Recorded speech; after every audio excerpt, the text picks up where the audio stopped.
గురించి సల్మోను చెబుతున్న మాట ఏంటంటే, చాలామంది అందము చూసుకొని సౌందర్యముతో నాకంటే అందంగా ఉండేవారు ఎవరు లేరని, తన అందాన్ని చూసి మురిసిపోయే వాళ్ళు లోకంలో కోకొలువులుగా కనిపిస్తారు. కానీ ఇక్కడ ఒక మాట రాసింది, యెహోవా యందు భయభక్తులు కలిగిన స్త్రీ దేవునిని కొనియాడబడును అని రాసింది. హల్లెలూయా, హల్లెలూయా. మొదటి స్త్రీని చూసుకుంటే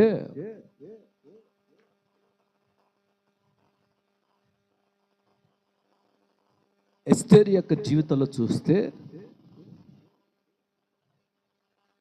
ఎస్తేరు అంట చూడండి, ఎస్తేరు గ్రంథము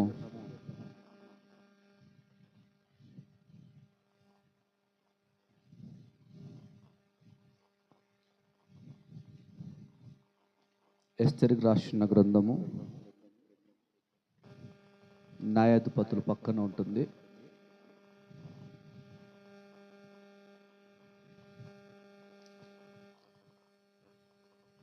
నెహెమియా పక్కన ఉంటుంది ఎస్తేరు గ్రంథం.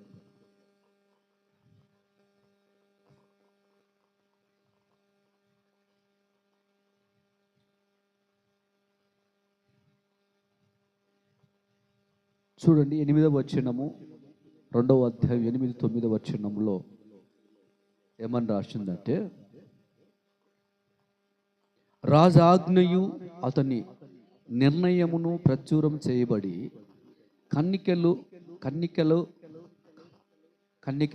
కన్నికలు అనేకులు షూషాను కోటకు పోగు చేయబడి హేగ వశమునకు అప్పగింపబడగా ఎస్తేరు రాజు యొక్క నగరమునకు తేబడింది. ఎక్కడికి తేబడింది? రాజు నగరమునకు తేబడింది. అయితే స్త్రీలను కాయు యగేషణమునకు అప్పగింపబడెను.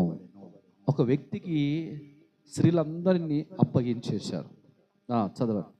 ఆ చిన్నది అతని దృష్టికి ఇంపైనది గనుక ఆమె అతని వలన దయ పొందెను. ఈ స్త్రీలందరూ రాజు దగ్గరికి వెళుతున్నప్పుడు ఎలాగ అలంకరించుకుంటారు అంటే, లోక సంబంధమైన అలంకరించుకొని రాజు ఎదుట నిలబడాలని సౌందర్యమును ఏం చేస్తూ ఉంటారు? ఐబ్రోలు, లిప్టిక్లు, ఫెయిర్ అండ్ లవ్లీ, పౌడర్లు, సెంటు, ఇంకెన్ని పూసుకొని ఎక్కడ నిలబడతారు? లోకములో ఉన్న రాజు ఎదుట నిలబడతారు. కానీ ఈ చిన్నదైన ఎస్తేరు యొక్క జీవితంలో చూస్తే, ఆ రాజుకు ఇష్టపడేటట్టుగా నిలబడిందంట. హల్లెలూయా. ఆ రాజు దగ్గర నిలబడాక ఆమె మీద దయ పుట్టిందంట, ఇష్టము పుట్టిందంట. దేవునికి స్తోత్రము కలుగును గాక. హల్లెలూయా. నా దేవుని బిడ్డలారా,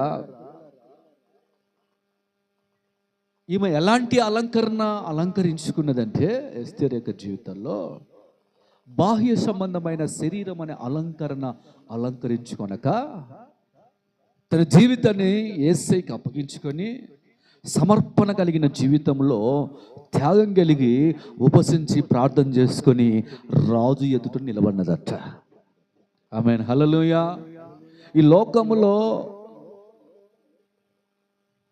చాలామంది జీవితాల్లో చూస్తే, అతని కంటే నేను బాగుండాలి అని సౌందర్యం కోసము నానాక పెంటలు పూస్తూ ఉంటారు మొఖాలకు. హల్లెలూయా.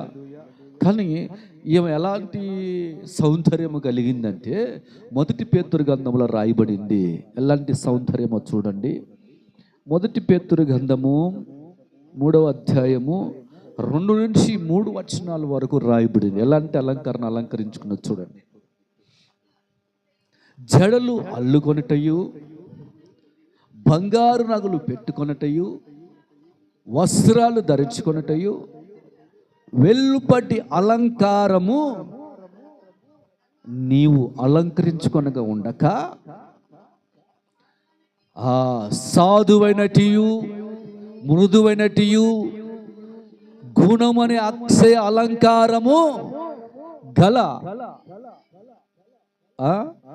మీ హృదయము అంతరంగ స్వభావము నీవు అలంకరించుకోవాల్సిందిగా ఉంది. హల్లెలూయా. నా దేవుని బిడ్డలారా, దేవుని యందు భయభక్తులు కొనగాడబడిన స్త్రీ ఎలా ఉంటుందంటే అంతరంగ పురుషుడు. శరీరాశలు ఉండవు, శరీర కోరికలు ఉండవు, జడలు అల్లుకొని బంగారం తగిలించుకొని 10 మందికి చూపించుకుంటే అలంకరణ ఉండదు. హృదయం అనే అలంకారముతో యేసు ఎదుట నిలబడుతుంది. దేవునికి స్తోత్రము కలుగును గాక. ఎస్తేరు వల్ల అంతరంగ సౌందర్యము కలిగిన జీవితము జీవించిన దానివై ఉండాలి. పైకి ఏదో బైబిల్ పట్టుకొని 4 మాటలు నేర్చుకుని ప్రార్థన చేసుకుని పాట పాడితే సరిపోదు. హృదయము సౌందర్యము ఎలా ఉండాలంట? అంతరంగ సౌందర్యము, నీ రాజును మెప్పించగలిగిన భక్తి జీవితం నీలో ఉండాలి. హల్లెలూయా. యేసన్న గారి యొక్క జీవితాల్లో చూస్తే, దైవజనుడు యేసన్న గారు ఒక ఇంటికి పోయి అక్కడ సభలు చెప్పి వాక్యం చెప్పి ఒక ఇంట్లో రెస్ట్ తీసుకుందామని ఇంటికి వెళ్ళాడంట. ఆ ఇంటిలో ఉన్న చిన్న పిల్లలు మహా సౌందర్యంగా ముచ్చటగా ఉన్నారట. చాలా ముద్దొచ్చేస్తున్నాడు, ముద్దులాడుతున్నాడంట. అబ్బా, మంచి పిల్లలు మళ్ళా అందంగా ఉన్నారని బాగా ముచ్చటేస్తున్నారని పొగుడుతూ వాళ్ళను ముద్దులాడుతుంటే, వాళ్ళ గురించి నీకు తెలియదన్నా అని ఇంట్లో ఉన్న తల్లిదండ్రులు చెప్తున్నప్పుడు అన్నగారు పట్టించుకోలేండి. లేదు చిన్నపిల్లలు చాలా ముచ్చటగా ఉన్నారు, అందంగా ఉన్నారు, సౌందర్యంగా ఉన్నారని ఆ పిల్లవాళ్ళను పట్టుకుని ముద్దులాడుతూ ఉంటే, నీకు తర్వాత తెలుస్తుంది ఎంత ముచ్చట ఎంత అందంగా ఉన్నారో అని వాళ్ళు అనుకొని, సరేనా మీరు రెస్ట్ తీసుకోండి, పిల్లలు కూడా ఉంటారని చెప్పి వాళ్ళ పనులోకి వెళ్ళిపోయారట. హల్లెలూయా. మంచం మీద పండుకుని రెస్ట్ తీసుకుంటుంటే ఒకడేమో మంచం కింద దూరి పుల్ల తీసుకొని ఆయన వెనక నడ్డీపున చెక్కేవాళ్ళట. ఇంకొకడు బ్లేడ్ తీసుకొని వచ్చి గోర్లు కత్తిరించా ఉన్నాడట. ఆ కత్తిరించడంలో శరీరం దిగిందట. ఉలిక్కిపడి లేచి ఆ పిల్లలను చూసి 2 దెబ్బలేసి బయటికి పంపించేశాడట. చూడటానికి ఎలా ఉన్నారు? అందంగా బాగున్నారు. చూస్తే లోపల ఎలా ఉంది హృదయం? అలాంటి భక్తి జీవితంలో మనము నివసింపక, అలాంటి భక్తి జీవితాన్ని మనము చేయక, అంతరంగ పురుషుడి అనగా హృదయ అంతరంగ సౌందర్యం కలిగిన జీవితాన్ని మనం ప్రసాదించుకోవాలి. ఆ స్థైల్లోకి వెళ్ళాలి. కానీ లోకాశలకు వెళ్ళి లోక సౌందర్యముతో నింపబడితే అందము మోసకరము, ఇంకేమన్నాడు? సౌందర్యము వ్యర్థం అన్నాడు దేవుడు. ఏ స్త్రీని దేవుడు ఏ స్త్రీ గురించి దేవుడు చెప్తున్నాడు అంటే, దేవుని యందు భయభక్తులు కలిగిన స్త్రీ కొనియాడబడుతుంది. ఆమె హల్లెలూయా. కష్టాలు వచ్చినా, శ్రమలు వచ్చినా, నిందలు వచ్చినా, అవమానాలు వచ్చినా అంతరంగ సౌందర్యము కలిగి దేవుని వెంబడించే స్త్రీయే దేవునిని కొనియాడగలిగిన స్త్రీ. శ్రమలు కొందరు తట్టుకోలేరండి. ఓటి కుండలు, కుమ్మరి కుండలు తయారు చేస్తున్నప్పుడు కుండల యొక్క నిజ స్వరూపం ఎప్పుడు బయటకు వస్తుందంటే వాటిని ఎండలో పెట్టినప్పుడు. హల్లెలూయా. ఎండలో పెట్టినప్పుడు ఆ కుండల యొక్క నిజ స్వరూపము కనిపించేస్తుంది. ఈ రోజున డూప్లికేట్ విశ్వాసులు ఎవరో, ఒరిజినల్ విశ్వాసులు ఎవరో శ్రమలు వచ్చినప్పుడు తెలుస్తుందండి. ఆమేన్. హల్లెలూయా. దేవునికి నమ్మకంగా బ్రతకని వాళ్ళ యొక్క జీవితాల్లో దేవునిని ఎప్పుడు కూడా కొనియాడబడరన్న సంగతి వాస్తవం. బాహ్య సౌందర్యం అలంకరాన్ని చాలా అలంకరించుకున్నది బాహ్య సౌందర్యం. దేవుని సన్నిధిలో ఉపవాసించి 3 దినాలు ప్రార్థన చేసుకొని రాజు నగరంలో నిలబడితే ఆ సౌందర్యాన్ని చూసి రాజుకు దయ పుట్టెను. లెఫ్ట్ టీప్కు పూయలే, ఐబ్రో చేపించుకోలే, ఆంతరంగ పురుషుని తన జీవితంలోనికి ఆహ్వానించి దేవుని తన హృదయంలో నింపుకున్నది కనుక ఆమె అనేకులకు అందగత్తిగా నిలబడినది. హల్లెలూయా. నా దేవుని బిడ్డలారా, దేవుని మన హృదయంలో ఎప్పుడైతే ఆహ్వానిస్తామో మనము అందరి ఎదుట మనము సౌందర్యంగా కనిపిస్తాం. దేవునికి స్తోత్రం కలుగునుగాక. హల్లెలూయా, హల్లెలూయా. ఇది మొదటి స్త్రీకి ఉన్న లక్షణం. రెండో స్త్రీకి ఉండాల్సిన లక్షణం ఏంటంటే మొదటి సమూయేలు గ్రంథము 25వ అధ్యాయము 18 నుంచి 23 చూడండి. మొదటి సమూయేలు గ్రంథం 15వ అధ్యాయం కానించి చూస్తే 25వ అధ్యాయం కానించి చూస్తే 18వ వచనం నుంచి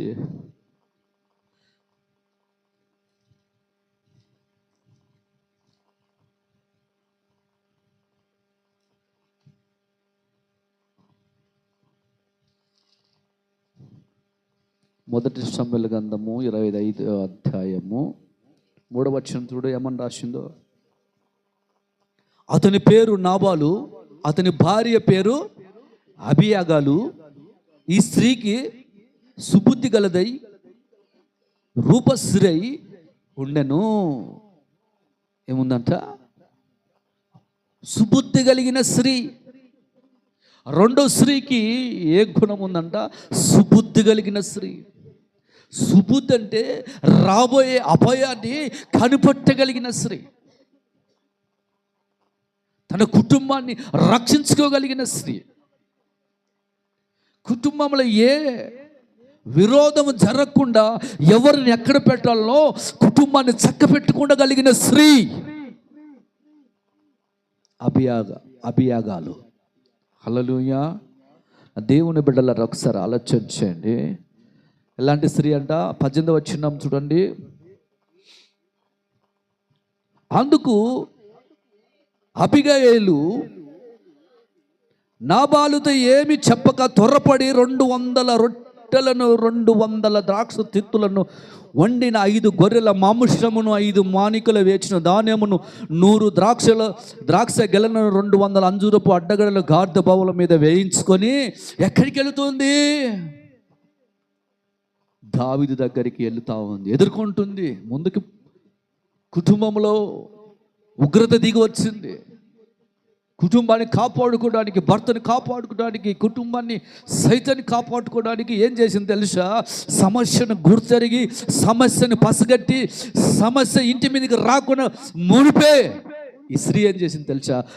ప్రయాణం కొనసాగుతుంది. హల్లెలూయా. చాలామంది కుటుంబాలలో ఇలాంటి స్త్రీలు కనపడరు. ఎప్పుడు చూసినా కొనడమే, గోక్కడం, కొనుక్కోవడం.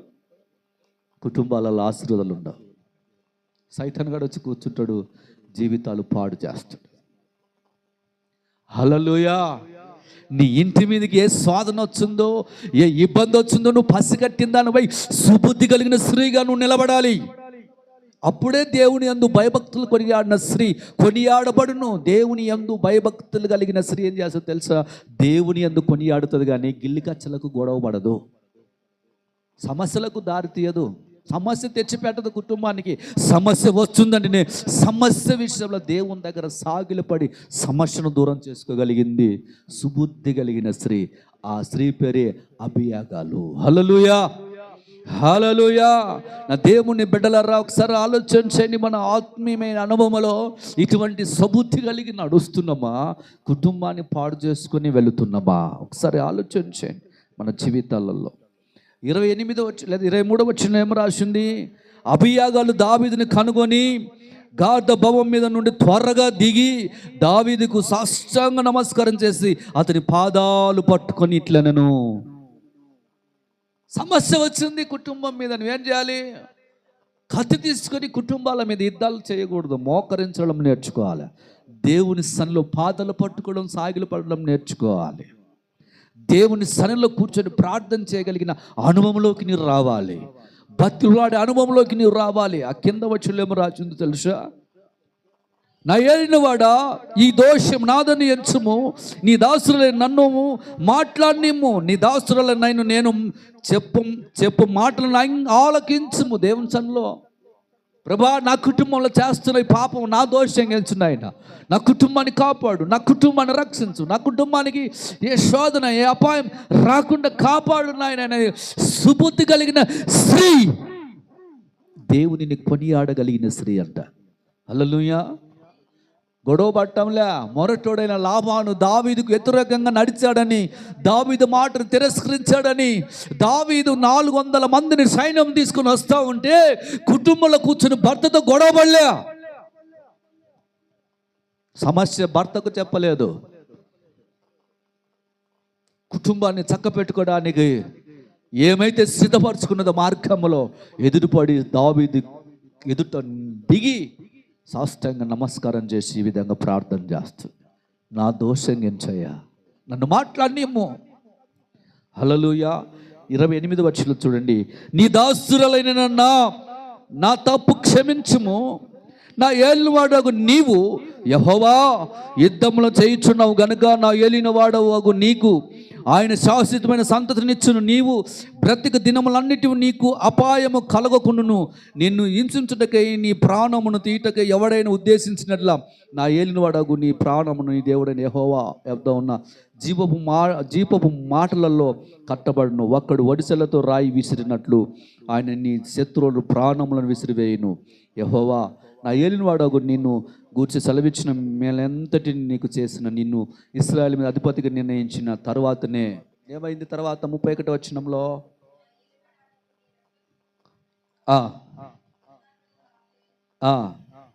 చిందించుదే కానీ నా ఏలినవాడగు నీవు పగ తీర్చుకున్నందుకే కానీ మనోవిచారం చేత దుఃఖమైన నా ఏలినవాడగు నీకు ఎంత మాత్రం కలగపోవును గాక. యెహోవా నా ఏలినవాడగు నీకు మేలు చేసిన తర్వాతనే నీవు నీ దాసురాగు నన్ను జ్ఞాపకం చేసుకోమనెను.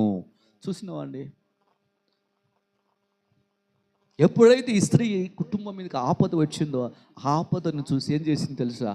సాష్టాంగపడి తన గోడును, తనలో ఉన్న బాధను, తనలో ఉన్న కొన్ని కష్టాలను, ఈ విషయం నాకు తెలుసుంటే ఇంతవరకు వచ్చిందే కదండి, పాదాలు పట్టుకొని బతులువాడి సమాధాన పడటానికి ఇష్టపడుతున్న స్త్రీ, సుబుద్ధి కలిగిన స్త్రీ. హల్లెలూయా. దావీదుకు దగ్గర 32వ వచనం అంటాడు, అందుకు దావీదు నాకు ఎదురుగో పడుటకై నిన్ను పంపిన ఇశ్రాయేలు దేవుడని యెహోవాకు స్తోత్రము కలుగునుగాక. పగ పట్టుకొని వచ్చాడు, తీర్మానం చేశాడు, ఆ ఇంట్లో ఒక్క మగాడు కూడా మిగలకూడదని. చూసావా?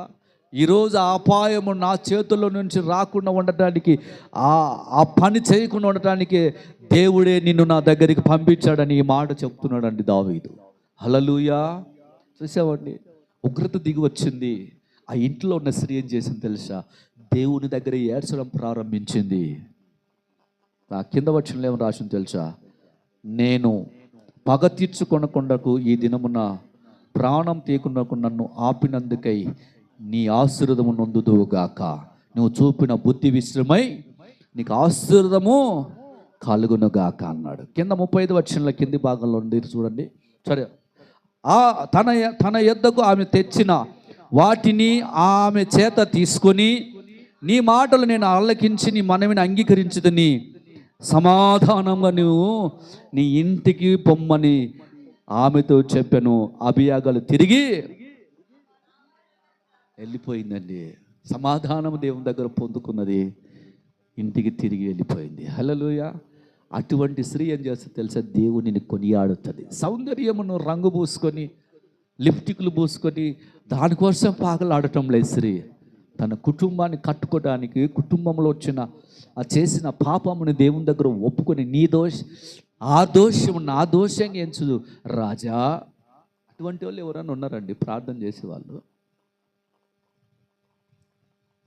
అటువంటి ప్రార్థన మేము చేసాం, నేను పాస్టర్మో ఇద్దరికి. కరోనా టైంలో వాళ్ళ ద్వేషము వాళ్ళ శాపము మాదిగా ఎంచు ప్రభు ప్రార్థన చేస్తే ఆ కరోనా మాకు అటాక్ అయింది. అది మామూలు కూడా కాదు, తట్టుకోగలిగిన జీవితం కావాలి. హల్లెలూయా. అయితే నా దేవుని బిడ్డలారా, మన జీవితంలో సుబుద్ధి కలిగి జీవించాలి. సుబుద్ధి కలిగిన స్త్రీ ఏం చేస్తుందంటే కుటుంబాన్ని కట్టుకుంటుంది. కుటుంబాన్ని పీకేదు, విడుచుకోదు, నవ్వులు పాలు చేసుకోదు. అవమాన పాలు చేసుకోదు, అర్థం చేసుకోగలుగుతుంది. ఇంట్లో ఉన్న సమస్యలను అర్థం చేసుకోగలుగుతుంది, మనిషిని అర్థం చేసుకోగలుగుతుంది, భర్తను అర్థం చేసుకోగలుగుతుంది, పిల్లలను అర్థం చేసుకోగలుగుతుంది. అర్థం చేసుకోలేకపోతున్నావు అంటే నువ్వు సుబుద్ధి కలిగిన స్త్రీ కాదని దేవుని వాక్యం. హల్లెలూయా. మూడో ఒక స్త్రీ యొక్క జీవితం చూద్దాం. సామెతల గ్రంథము 31వ అధ్యాయం నుంచి మొదటి నుంచి 10 వచనాలు చూస్తే చూడండి, ఈ స్త్రీకంట, అభియోగాలైన స్త్రీకి ఉండవలసిన జీవితము సుబుద్ధి కలిగిందంట. దాంతో ఓర్పుతో ఉంది, తెలివితో ఉంది, సమయోచితమైన నిర్ణయాలు తీసుకోగలిగిన జీవితం అంటామని. సమయోచితమైన నిర్ణయాలు, తొందరపడి నిర్ణయాలు తీసుకోదండి, తొందరపడి నిర్ణయాలు తీసుకోదు. సుబుద్ధి కలిగిన స్త్రీకి ఎట్లాంటిదంటే సమయోచితమైన నిర్ణయాలు తీసుకుని జాగ్రత్తగా. ఒక పావురం యొక్క జీవితంలో చూస్తే ఒక అడుగు ముందుకేస్తే పరిస్థితి ఏంటిది, వెనక్కేస్తే పరిస్థితి ఏంటిది, చుట్టుపక్కల గమనించది, అడుగు వేస్తుందంట పావురం. దేవుని నమ్ముకున్న నీవు నేను ఎలా ఉండాలి? సమయోచితమైన నిర్ణయాలు తీసుకోగలిగిన జీవితం కావాలి. కానీ తొందరపడి నిర్ణయాలు తీసుకుంటే ఏమవుతుందండి? సామెతలు కదా 19:2 ఏమంటాడు? త్వరగా నడుచువాడు ఏమవుతాడు? దారి తప్పిపోతాడు. రాష్ట్రం మనం దారి తప్పిపోయే వాళ్ళమా? ఏమని రాసింది 19:2లో?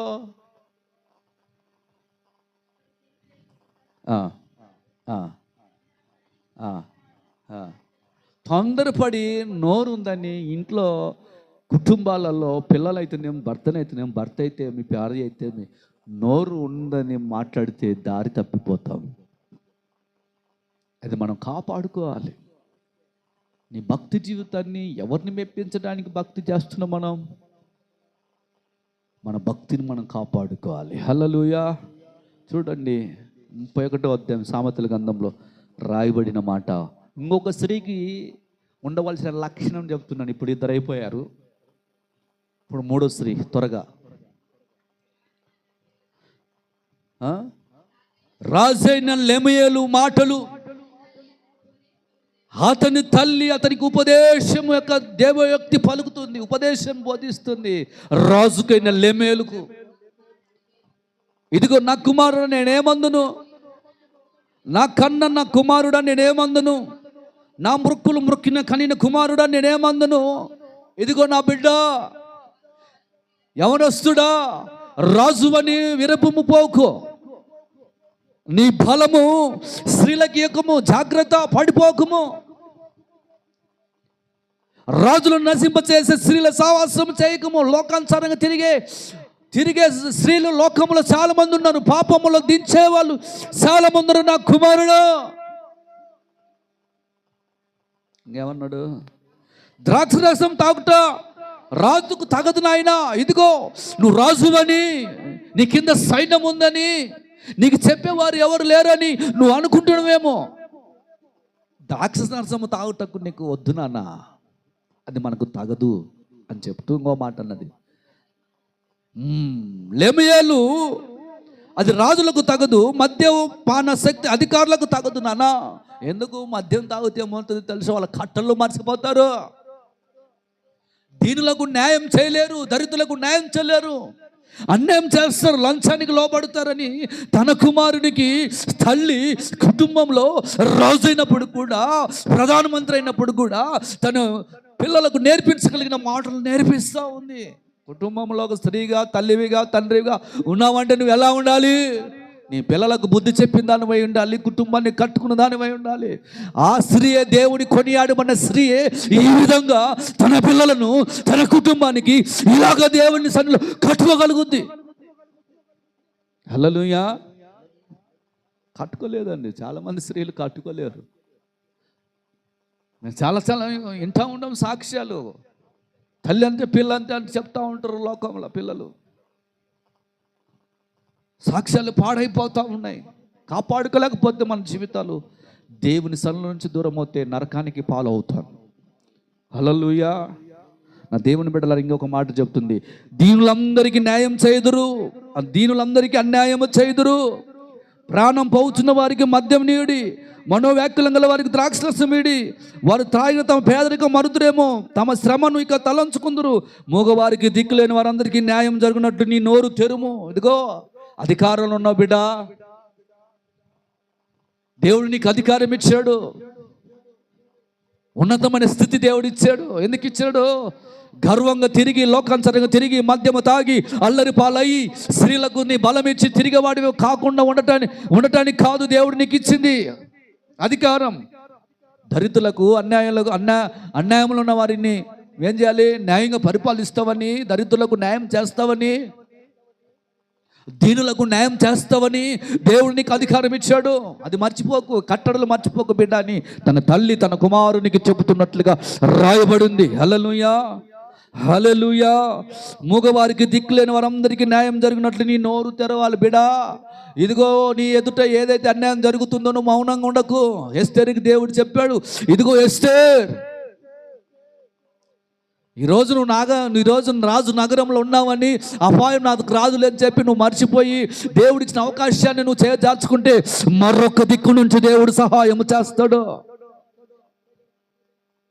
హల్లెలూయా, దేవునికి స్తోత్రం. దేవుడిచ్చిన అవకాశాన్ని మనం చేజార్చుకుంటే నువ్వు కాకపోతే ఇంకో కొంతైనా దేవుడు సహాయం చేస్తాడు.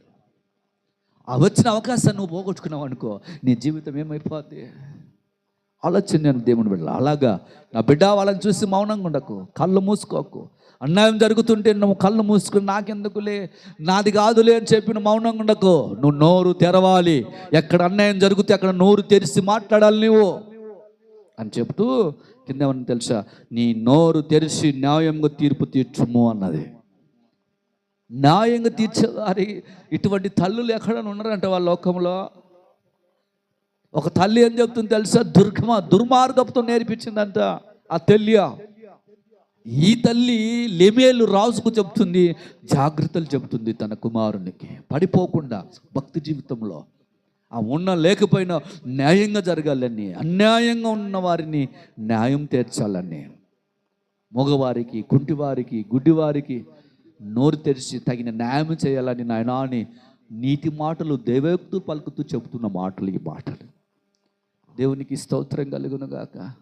మనం ఏం చెబుతుంది తెలుసా? ఆ పక్కింటి దానికి ఏం సాయం చేయకురా, అది తిట్టిందిరా, ఇడుగా మీ నాయన నన్ను తిట్టిండ్రు, ఆయనకు అసలు మీ నాయనకు పలక కాకుండా అనేటువంటి నీళ్ళు ఇవ్వగాకుండా అని చెప్పేటోళ్ళు లేరంటవా?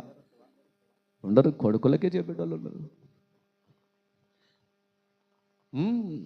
బిడ్డకి చెప్పి తండ్రిని కొట్టించి తల్లి లేదంటవా? భార్య మస్తున్నారు లోకాలకు ఒకళ్ళు. హల్లెలూయా. నీ బిడ్డను నీతిగా పెంచడానికి నువ్వు నేర్చుకోవాలి. నువ్వు నీతిగా పెంచడానికి నేర్చుకోగలిగిన దానివైతే నువ్వు దేవుని యందు కొనియాడబడుతున్న స్త్రీవి. నువ్వు అలా నేర్పించలేదనుకో, దేవుని యందు భయభక్తులు కలిగిన స్త్రీవి కాదని ఈ వాక్యం ద్వారా నువ్వు తెలుసుకోవాలి. హల్లెలూయా, హల్లెలూయా. చూడండి 9వ వచనంలో, దీనులకు, శ్రమపడిన వారికి, దరిద్రులకు న్యాయం జరిగించుము. అది ఇంకొక సబ్జెక్టులే, పెళ్లి చేసుకున్నప్పుడు చెప్పే సబ్జెక్ట్ కిందదే. దీనులకు, శ్రమపడిన వారికి, దరిద్రులకు న్యాయం జరిగించాలి బిడ్డా అని కుటుంబంలో భర్త అయినా భార్య అయినా పిల్లలకు నేర్పించాల్సిన భక్తి జీవితము నేర్పించాలండి. హల్లెలూయా. మీ పిల్లలకు దైవ మార్గంలో పెంచుడే. లోకస్తులు పెంచినట్లు మీ పిల్లలు పెంచకండి. దేవుని యందు కొనియాడబడిన కలిగిన స్త్రీ ఎలా ఉంటుందంటే, అంతరంగ సౌందర్యము కలిగి పరిశుద్ధమైన అలంకరించుకొని రాజు ఎదురు నిలబడినప్పుడు రాజును ఆమెను చూసి దయ్య పుట్టెను. అందుకే కదా నిన్ను బట్టి రాజుల హృదయాన్ని తెరుస్తానన్నాడుగా దేవుడు. రెండోది చూస్తే అభియాగాల జీవితంలో చూస్తే సుబుద్ధి కలిగిన, అంటే చమయోచితమైన నిర్ణయాలు తీసుకుంటుందండి. భర్త లేకపోతే గొడవ, లేట్ అయితే గొడవ, భార్య లేట్ అయితే గొడవ, బువ్వ లేట్ చేస్తే గొడవ, టయానికి పెట్టలేకపోతే గొడవ. అర్థం చేసుకునే మనసు ఉంటేగా. ఒకసారి ఆలోచించున్న దేవుని బిడ్డలారా, కుటుంబాల లోకంలో జరిగే కోకులుగా జరిగే విషయాలు చెప్తున్నాను. 2 రోజులు బాగుంటాం, 3 రోజులు 2 రోజులు బాగుంటాయి, 3 రోజులు ఫోన్లు చేస్తుంటే ఫోన్ ఎత్తబుద్ధి కాదండి నాకు. ఎన్నిసార్లు చెప్తామండి?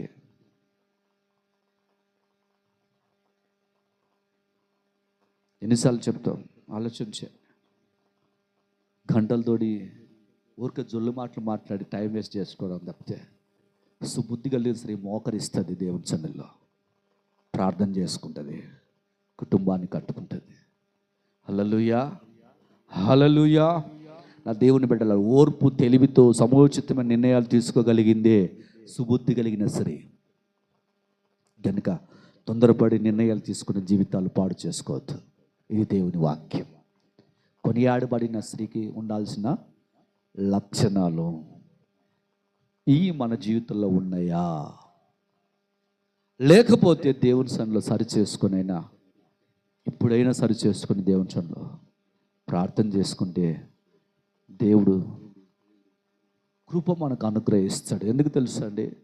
అబీయాగాలు దేవుని సన్నిధిలోకి వెళ్ళి దావీదు 400 మంది సైన్యం ఎదుర్కొని వస్తున్నప్పుడు ఆ గార్దభం నుంచి దిగివచ్చి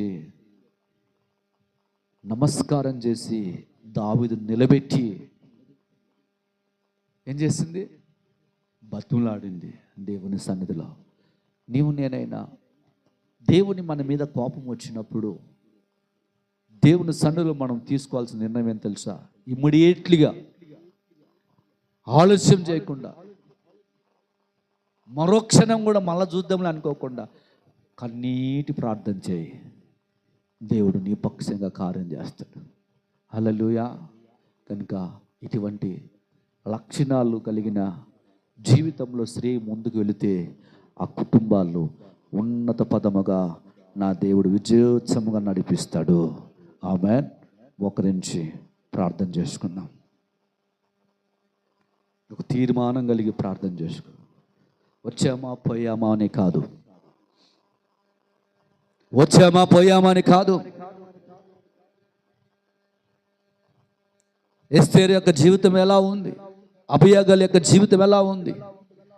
లెమేల్ యొక్క రాజు యొక్క తల్లి యొక్క జీవితం ఎలా ఉంది? ఈ 3 అనుభవాలు మనం చూసాం.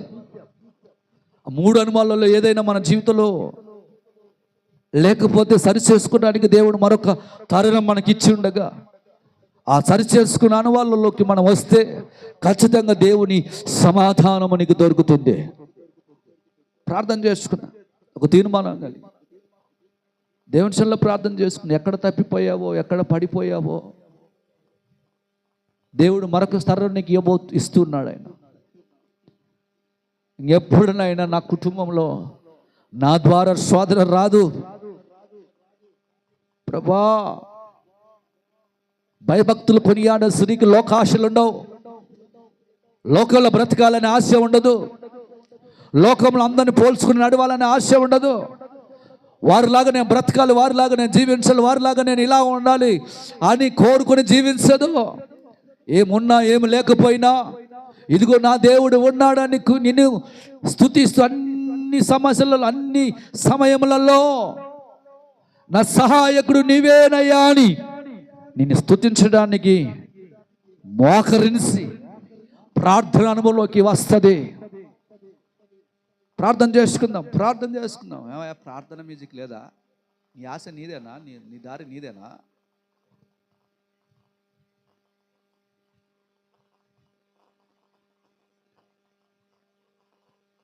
చేసుకోండి, ప్రార్థన చేసుకోండి.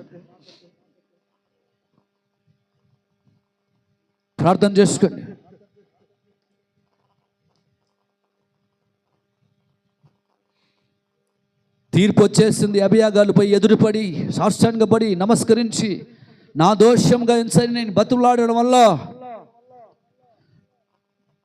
అక్కడి వరకు ఆగిపోయింది సమస్య. దేవుడు చూస్తున్నాడు నీ తీర్మానాన్ని బట్టి, నీలో నుంచి మాటను బట్టి. నీ మాట నీ జీవితాన్ని కట్టుకుందై ఉండాలి. నీ మాట నీ జీవితాన్ని దేవుని సన్నిధిలో స్థిరపరచుకుందై ఉండాలి. నీ మాట దేవుని సన్నిధిలో దేవునిని మరి దేవుని సంతోషపరిచిందై ఉండాలి. నీ మాట దేవుని ఆనందపరిచిందై ఉండాలి. నీ మాట దేవుని ఘనపరిచిందై ఉండాలి. నీ మాట దేవుని ఆరాధించిందై ఉండాలి. నీ మాట దేవుని పాదాలను నిలబెట్టిందై ఉండాలి. నీ మాట దేవుని హృదయాన్ని కదిలించిందై ఉండాలి. చేసుకో ప్రార్థన. ఒక తీర్మానం కలిగి ప్రార్థన చేయి. ఒక తీర్మానం కలిగి ప్రార్థన చేయి.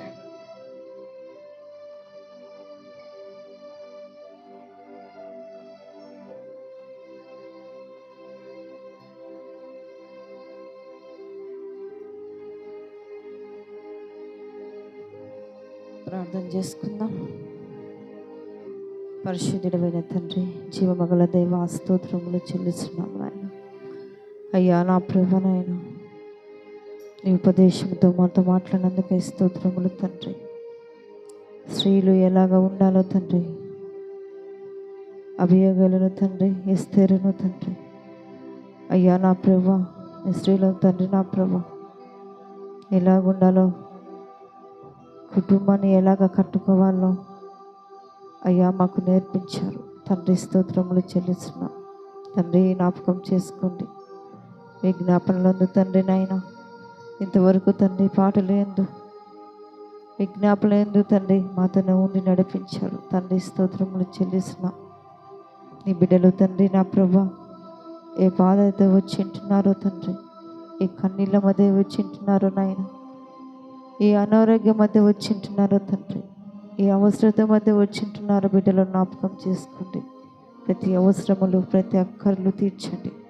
నీ బిడ్డలు నాయన, నీ వాక్యంలోనైనా నెమ్మది ఉంటున్నది కనుక అయ్యా నా ప్రభా నాయన, అయ్యా నా ప్రభా నాయన జ్ఞాపకం చేసుకోండి. నీ బిడ్డలను చూసి నా ప్రభా దయ పుట్టినట్లుగా తండ్రి సహాయము దయచేయండి. అయ్యా వారిలో ఉన్న తండ్రి నాయన మనో దుఃఖమును దూరపరిచి సమాధానమును నెమ్మది దయచేయండి తండ్రి. నా ప్రభా నీ కొందనములు. వాక్యము విన్న ప్రతి బిడ్డను జ్ఞాపకం చేసుకోండి దేవా, నీ కొందనములు. ఎలా జ్ఞానము కలిగి కుటుంబము కట్టుకోవాలనో, నీ సన్నిధిలో ఎలా ఉండాలనో తండ్రి అయ్యా వారితో మాట్లాడినందుకై స్తోత్రములు చెల్లిస్తున్నాం. దయగల మా తండ్రి స్తోత్రములు నాయన జ్ఞాపకం చేసుకోండి. ఒక్కొక్కరిని దర్శించండి తండ్రి, నీ కొందనములు. అలాగనే తండ్రి నా ప్రభా ఈ జ్ఞాపనంతటిలో తండ్రి అయ్యా మాతో ఉండి నడిపించినందుకై స్తోత్రములు చెల్లిస్తూ ఏ సతి పరిశుద్ధ నామములని వేడుకుంటున్నాను తండ్రి. ఆమేన్. తండ్రి యొక్క కుమారుని యొక్క పరిశుద్ధాత్మ అన్యోన్య సహవాసం మనందరికీ తోడైండి నడిపించిన గాక. ఆమేన్, ఆమేన్.